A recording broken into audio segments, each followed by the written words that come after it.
There's a very interesting piece written by George Will over the weekend. It was at National Review Online and probably in 500 other places. And I want to go over this with you.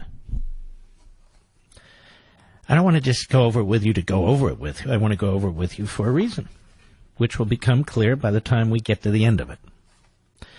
The heading, the title of the piece is Taft, that is President William Howard Taft, the anti-populist. The 27th president resisted the progressive populism of Theodore Roosevelt and Woodrow Wilson, he points out. No elaborate catechism is required to determine whether someone is a conservative. A single question, as simple as it is infallible, suffices. For whom would you have voted in the presidential election of 1912? That year, a former president and future president ran against the incumbent president, who lost, as did the country, which would have been much better off giving another term to William Howard Taft. Instead, it got Woodrow Wilson and the modern imperial presidency that has been prefigured by Taft's predecessor and second major opponent in 1912, Theodore Roosevelt. Well, we got more than the imperial presidency. We got the imperial federal government, because if you've read Emeritopia, many of you haven't, but I'll just tell you, Wilson also believed in the enormous expansion of power of the federal judiciary. Anyway, he goes on.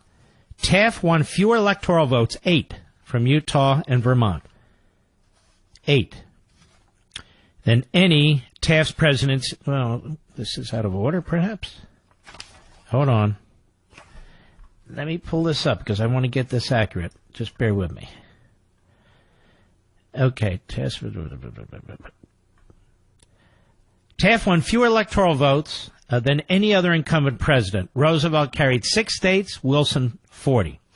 Taft's presidency was bracketed by Roosevelt's and Wilson's, the progenitors of today's imperial presidency. Jeffrey Rosen, a law professor at George Washington University and the CEO of the National Constitution Center in Philadelphia. Guy's a big lib, by the way.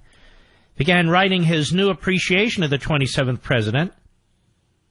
Let's see here. Boom, boom, boom, boom. In January 2017, when the 45th president, that would be Trump, began inadvertently doing something useful, validating nostalgia for Taft, whom Rosen calls the only president to approach the office in constitutional terms above all. So, you see, Will hates Trump. Rosen hates Trump. But, of course, he wasn't the only president to approach the office in constitutional terms above all. Coolidge was another, as was Reagan. Wilson was the first president to criticize the American founding, particularly for the separation of powers that crimps presidential supremacy. I don't agree with that. Theodore Roosevelt was the first, if you're reading Rediscovering Americanism. He also attacked the Declaration of Independence and twisted it, contorted it. Roosevelt believed that presidents are free to do whatever the Constitution does not forbid. Taft's constitutional modesty held the president should exercise only powers explicitly granted by the document. And I might add, Taft also supported the 16th and 17th Amendments. Even though he had nothing to do with them, he supported them. That is the federal income tax, and that is, of course, the repeal of the Senate as the Senate was founded in the popular election of senators. Romanticizers of Roosevelt ignore his belief that no moral equivalent of war could be as invigorating as the real thing, and they celebrate him as a trustbuster, taming corporate capitalism, and a pioneering environmentalist. Rosen notes, however, that Taft extended federal environmental protection to more land than Roosevelt, and he created 10 national parks and brought more antitrust suits in one term than Roosevelt brought in nearly 2. So I'm not understanding the point. So in some respects, Taft was more progressive than Roosevelt. One of Roosevelt's excuses for trying to regain the presidency was that Taft, who in 1911 brought an antitrust action against U.S. Steel, world's first billion-dollar corporation, then producing a quarter of the world's steel, was too aggressive in trust busting. Roosevelt thought that in industry, big was beautiful because efficiency, Darwinian, if big government supervised it, and that's a fact. And actually, this is where Theodore Roosevelt and Woodrow Wilson strongly disagreed on antitrust laws. They both strongly believed in antitrust laws. In fact, some of the most powerful antitrust laws were passed under Theodore Roosevelt. But Roosevelt didn't per se have problems with monopolies as long as the federal government regulated them. In the case of Wilson, he wanted to break up these various companies and so forth. Now, Taft signed the first revision of tariffs, which are regressive taxes, since the 1890s, when they were raised by an average of 57%. His tariff message to Congress was just 340 words because he thought the Constitution and traditional political practice allowed presidents to recommend, but not lobby for, congressional action. Well, if that were the case, then we might not have had the 13th Amendment to the Constitution banning slavery. Because God knows Abraham Lincoln lobbied the hell out of Congress, particularly the House of Representatives. I mean, he lobbied the hell out of them to get 2/3 of the members of the House to vote to amend the Constitution of the 13th Amendment. Just pointing that out. They go on about Taft. Will does. Such was his constitutional reticence. In his inaugural address, he referred to tariff reform as a suggestion only. Taft unsuccessfully resisted President William McKinley's entreaties that he become governor of the Philippines. Others wanted him to be president much more than he did. His aspiration, achieved after the presidency, was to be Chief Justice of the United States. As a reluctant president, he demonstrated that reluctance, which is vanishingly rare, is a recommendation for the office. In 1912, Roosevelt's new nationalism, and I write about this in Rediscovering Americanism, but I want to get to the point, promised populism rampant and a plebiscitary presidency untethered from constitutional inhibitions, and that is a fact. Quote, I don't think that any harm comes from the concentration of powers in one's hands, and I believe in pure democracy, the purity being unmediated, unfiltered public opinion empowered even to overturn state court decisions by referendums. And I would go further. The problem with this, of course, is what? We've talked about it. Populism run amok undermines the Declaration of Independence and our Republican principles. Lowercase r, Republican principles. That's why I'll never be a populist. The framers of the Constitution feared purer democracy as much as they feared monarchy. Read the Declaration. It talks about unalienable rights. Rights that you're born with. They're not conferred by a democracy. They're not rejected by a democracy. They're God-given. They're God-given. And so the question is, what kind of government, subsequently, once you embrace these principles and acknowledge them and reason them, what kind of government do you set up to promote them, to enshrine them, through which they can be manifested? And that is a Republican constitutional government, not a populist government. You don't want your neighbors voting on your unalienable rights any more than you want the whole nation voting on your unalienable rights, but we'll get into that in a minute. So this galvanized Taft's determination to resist Roosevelt in the name of judicial independence. Taft had vetoed the legislation admitting New Mexico and Arizona to statehood because of their constitutions provided for the recall of judicial decisions. Arizona removed this quintessentially populist provision, then restored it once safely inside the Union.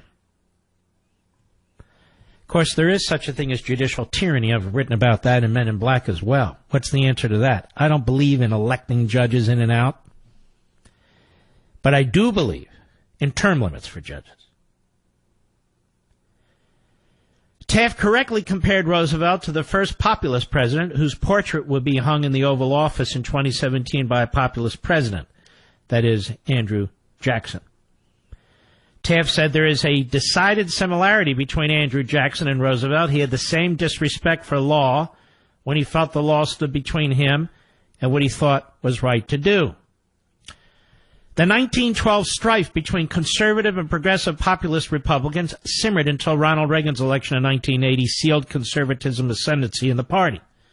This lasted 36 years until it was supplanted by its antithesis, populism, 104 years after Taft resisted Roosevelt. This, for a while, prevented Americans from having only a populist Republican Party to oppose a progressive Democratic Party, and echo not a choice. This is where Will goes off the rails.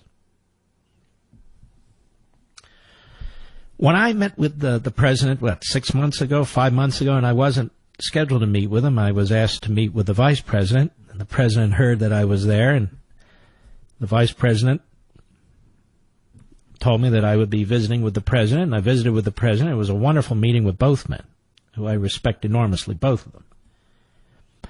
I'll tell you, I told you before what I said to the president. You're not a conservative by philosophy, but you do a lot of conservative things. I don't see Trump doing a lot of quote-unquote populist things. He may use populist rhetoric, but I don't see him doing a lot of populist things. He's not strengthening the antitrust division of the Justice Department. You might say, well, what about tariffs? Those are not necessarily populist. Those can just be bad economic policy, depending on what kind of tariffs you have, what countries you're applying them to, the reason you're applying them, and so forth and so on. I generally strongly oppose them, except when we're dealing with our enemies. That's a whole other story. But Canada's not our enemy, and so forth and so on. China is. And we even have export controls in place at commerce and at state to make sure that these regimes cannot get cutting-edge technologies and so forth. But the president has shown himself to be much more Republican, lowercase Republican, not political party, than populist.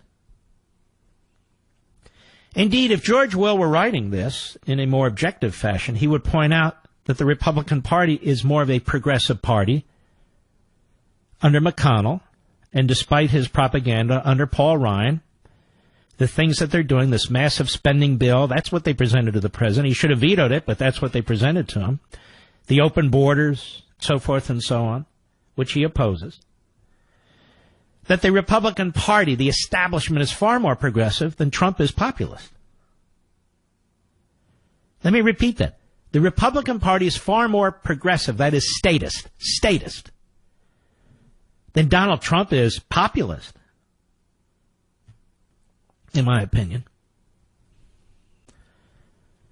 And this is the problem, folks, that's going on here. This battle that took place between Taft and Roosevelt.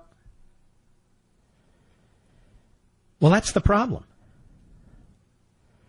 The two constitutional conservative presidents, as far as I'm concerned, of the last 100 years, Coolidge and Reagan, not Taft. Taft would be more, in my view, of a Gerald Ford type. But the two real conservatives were Coolidge and Reagan. Doesn't mean you agree with them 100%. Doesn't mean they were perfect. I'm not aware that anyone's perfect. But they were excellent in trying to stem the tide. You should read what Calvin Coolidge said about the Declaration of Independence, completely rejecting what Woodrow Wilson had said before. And again, I have both those speeches in Rediscovering Americanism, too. When John McCain says that Theodore Roosevelt is his model of a great president, John McCain is embracing progressivism, or was, when he was active in the Senate. By the way, may I a footnote on this. I'm reading that the governor of Arizona is contemplating appointing Cindy McCain to replace John McCain. First of all, I've never seen so much talk when somebody is facing such a difficult time, an end time. An HBO documentary, a book, some interviews, settling scores, talk about his wife, replace it. I've never seen anything like this. Have you, Mr. Producer? Mr. Producer is sleeping. There's something quite wrong about this, in my view. There's something untoward to me about this.